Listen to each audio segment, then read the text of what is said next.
Halo, selamat datang di video edukasi kami. Kami dari kelompok 5 dengan anggota kelompok 1. Jenses Mangalung. 2. Gracia Wagyu. 3. Cantika Lumihi. Kami akan mengedukasikan tentang farmakodinamik dan interaksi antagonis-agonis antara salbutamol dan propranolol. Dalam video ini kita akan membahas masing-masing obat secara terpisah, bagaimana mereka bekerja dalam tubuh kita, serta bagaimana interaksi antara kedua obat dapat mempengaruhi efek obat. Farmakodinamik mempelajari efek obat terhadap fisiologi dan biokimia selular dan mekanisme kerja obat. Respons obat dapat menyebabkan efek fisiologis primer atau sekunder atau kedua-duanya.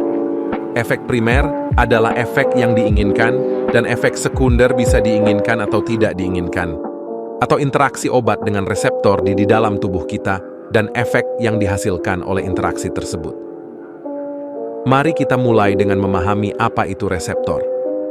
Reseptor adalah molekul yang terdapat dalam sel tubuh kita seperti protein yang berinteraksi dengan obat tertentu. Ketika obat yang diberikan berikatan dengan reseptor yang tepat, maka akan menimbulkan respon fisiologi yang diinginkan. Misalnya reseptor opioid berikatan dengan obat pereda nyeri seperti morfin. Ketika morfin berikatan dengan reseptor opioid di saraf otak, maka morfin mengurangi nyeri dan memberikan efek analgesik.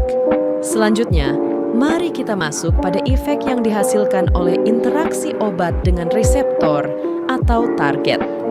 Efek samping terjadi karena interaksi yang rumit antara obat dengan sistem biologis tubuh antar individu bervariasi. Efek samping obat bisa terjadi antara lain: 1. Penggunaan lebih dari satu obat, sehingga interaksi antara obat menjadi tumpang tindih pengaruh obat terhadap organ yang sama. 2. Obat-obat tersebut punya efek saling berlawanan terhadap organ tertentu. Kami mengambil contoh interaksi obat salbutamol dan propranolol. Mari kita mulai dengan salbutamol. Salbutamol sulfat merupakan golongan agonis beta-2, adrenergik dan bekerja merangsang reseptor beta-2. Adrenergik di saluran pernapasan, yang membuat relaksasi otot polos di saluran pernapasan, bronkiolus, dan memperlebar saluran pernapasan, bronkodilator, paling efektif sebagai pilihan pertama penanganan serangan asma. Kedua, propranolol. Propranolol adalah antagonis reseptor beta-adrenergik, adalah beta blocker non-kardioselektif yang menghambat kerja katekolamin, adrenalin dan noradrenalin pada reseptor adrenergik beta-1 dan beta-2. Dengan memblokir situs beta-adrenergik, propranolol menghambat efek simpatis yang bekerja melalui reseptor ini. Propranolol mengurangi respon tubuh terhadap adrenalin, seperti peningkatan denyut jantung, tekanan darah, dan kontraksi otot polos. Beta blocker non-kardioselektif, seperti propranolol, memblokir reseptor beta-2 di bronkus, mengurangi bronkodilatasi normal, yang dapat memperburuk bronkokonstriksi pada pasien asma. Demikian pula, beta blocker non-kardioselektif dapat melawan efek bronkodilator dari beta agonis seperti salbutamol yang berpotensi menyebabkan bronkospasm pada pasien dengan gangguan pernapasan.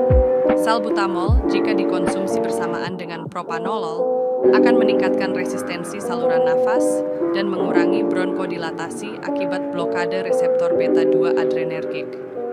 Akibat efek ini dapat menyebabkan penyempitan saluran udara yang dapat memperburuk masalah pernapasan atau memicu serangan asma parah. Demikian penjelasan singkat tentang farmakodinamik.